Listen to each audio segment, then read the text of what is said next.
So another area that we're both familiar with as governors during COVID-19, we faced difficult decisions every single day, but all of that kind of forms, again, who we are as a leader moving forward, and I'm sure that won't be the first time that we'll face a pandemic like we did during COVID. So talk a little bit, too, about that experience and just what you brought to the table with your prior experience. Anything you do differently? I get asked that all the time. And really, what did you learn from going through that?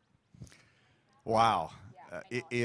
Probably half the people in here almost have post-traumatic stress syndrome from the pandemic.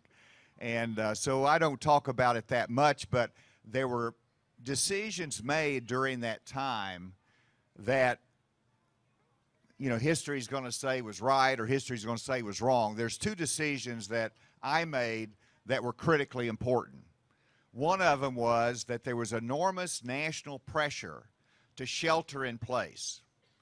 And I remember even President Trump and the Vice President urging us to shut down our businesses for 30 days.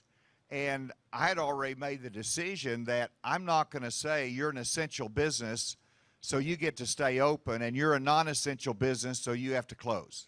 I said, if you are a business that provides a job for a family, that makes you an essential business in my judgment. So I didn't shelter in place. I didn't define the businesses that way. And because of that, our economy recovered more quickly, but also I called a candle maker.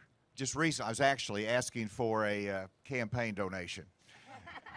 And he said, I'll be happy to, because you helped us survive during the pandemic because we stayed open.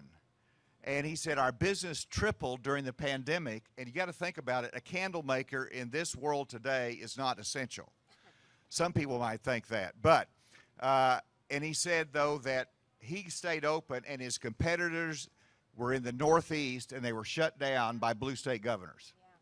Yeah. And so that made a difference. The second decision I'll cover quickly is we kept our schools open. Now, we all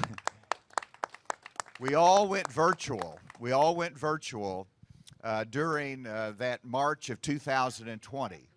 As a rural state, we quickly said, this is not working. It's not working for the children. Susan, my wife, is here, by the way, First Lady.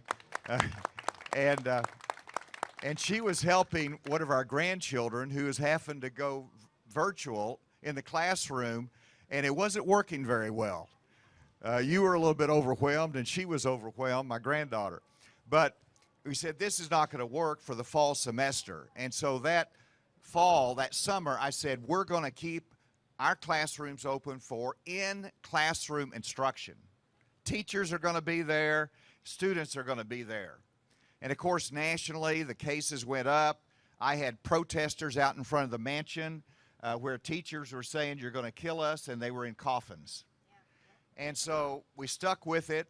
We went to in-classroom instruction that fall, and the result was that Arkansas ranked number 2 in the nation for days of in-classroom instruction during the pandemic.